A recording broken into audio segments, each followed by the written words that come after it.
मिलेगी। एक महीने की नहीं नहीं, यहाँ नहीं मिलेगी। की दुकान है, बस यहाँ लगेगी, बस यहाँ इतना, ये बीच में नहीं लगेगी कहीं। ये बस इतनी हाँ, ये दुकान के आगे, बस यहाँ। आप सारे अपने अपने मतलब से सरकारी जमीन कब्जा करके बैठो। जब एक को छेड़ेंगे ना तो सब सरकारी जमीनें अपने आप निकल आएंगे। जी मैं बता रहा हूँ, आधे घंटे में पता लग जाएगा मोहम्मदपुर झाड़सा में सरकारी जमीन कौन सी है। जब किसी के एक के जैसी भी लगी ना, वो सब कागज ले आएगा, मेरी तोड़ी, इसकी तोड़ो, इसकी तोड़ो, इसकी तोड़ो।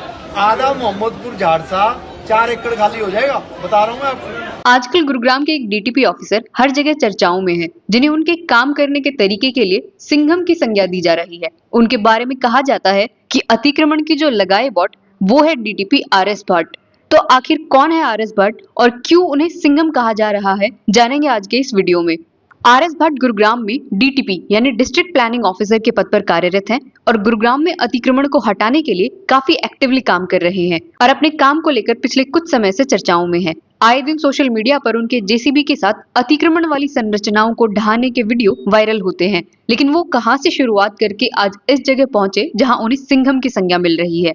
तो आपको बता दें कि आरएस भट्ट का पूरा नाम रणदिल शेर जतिंदर सिंह भट्ट है। आरएस भट्ट के शब्दों में उनके नाम का अर्थ है रणभूमि में शेर के जैसा दिल रखने वाला और इंद्र पर विजय प्राप्त करने वाला भट्ट। बात की जाए उनकी शिक्षा की तो उन्होंने अमृतसर की गुरु नानक देव यूनिवर्सिटी से अर्बन रीजनल प्लानिंग में बीटेक किया है और अमृतसर की गुरु नानक देव यूनिवर्सिटी से ही अर्बन प्लानिंग में ही एमटेक किया है। अपनी पढ़ाई के 6 साल के इस ड्यूरेशन में वो गोल्ड मेडलिस्ट रहे। इसके बाद उन्होंने 3.5 साल तक असिस्टेंट प्रोफेसर के रूप में टीचिंग की और टीचिंग के बाद 2 साल साई कंसल्टेंसी में 3-4 प्रोजेक्ट्स के मास्टर प्लान्स में प्रोजेक्ट हेड के तौर पर काम किया।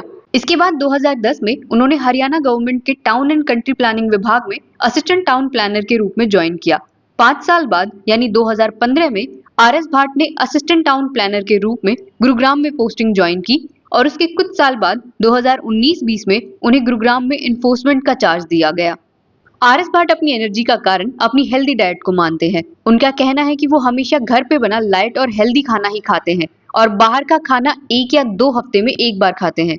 इसके साथ ही 7 से 8 घंटे की प्रॉपर नींद लेते हैं, क्योंकि उनका मानना है कि जब आप कोई गलत काम नहीं करते तो आपके मन में संतुष्टि होती है और इसलिए नींद बहुत अच्छी आती है। इसके साथ ही वो रात में ये प्लान करते हैं कि उन्हें अगले दिन क्या करना है, कहाँ एनक्रोचमेंट हटवानी है और इसके लिए अपनी टीम के साथ कोऑर्डिनेट करते हैं। अपने रोल मॉडल्स के रूप में आरएस भट्ट अपनी अमृतसर यूनिवर्सिटी के प्रोफेसर्स को देखते हैं। साथ ही उनका मानना है कि उनके टीचिंग के एक्सपीरियंस ने उन्हें आउटस्पोकन बनने में बहुत मदद की है, जिसकी वजह से जब वो एटीपी थे तो सीनियर ऑफिशियल से बात करने में झिझकते नहीं थे और आराम से अपनी बात उनके सामने रख पाते थे। साथ ही आरएस भट्ट कहते हैं कि उनके इमीडिएट आईएएस बॉसेस भी उन्हें काफी मोटिवेट करते हैं। जहां तक सवाल है कि आरएस भट्ट डिमोलिशन के वक्त लोगों के आक्रोश का कैसे सामना करते हैं, तो उनका कहना है कि ऐसे सिचुएशन में वो बैलेंस बनाने में विश्वास रखते हैं। उनका मानना है कि डिमोलिशन कभी भी इमीडिएट स्टेप नहीं होना चाहिए। डिमोलिशन से पहले वो लोगों को एनक्रोचमेंट हटाने के लिए प्रॉपर टाइम देते हैं। अगर उसके बाद भी एनक्रोचमेंट नहीं हटती तो उन्हें फोर्स का इस्तेमाल करना पड़ता है। ऐसे में वो लोगों को समझा के काम करते हैं और उनको कन्विंस करने की कोशिश करते हैं। जहां तक बात है खुद को शांत करने के तरीके की, तो आरएस भट्ट को दिलजीत दोसांझ और सिद्धू मूसेवाला का म्यूजिक काफी पसंद है।